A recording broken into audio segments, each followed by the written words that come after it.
বসো, তোমার সঙ্গে কথা আছে। ছেলেকে ডেকে বললেন, আব্দুল্লাহ তাড়াতাড়ি ঘরের মধ্যে থেকে কিছু খাবার নিয়ে আসো। হযরত আব্দুল্লাহ শুকনা রুটি আর জাইতুনের তেল আনলেন।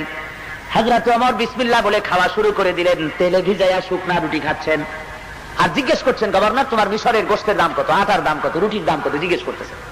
বেশ আধা ঘন্টা মতো চলে গেছে। মিশরের গভর্নর বলছেন, আমিরুল মুমিনিন, আপনি কিন্তু অর্ধেক খাওয়া শেষ করছেন, আমি এখনো বিসমিল্লাহ বলিনি। কেন?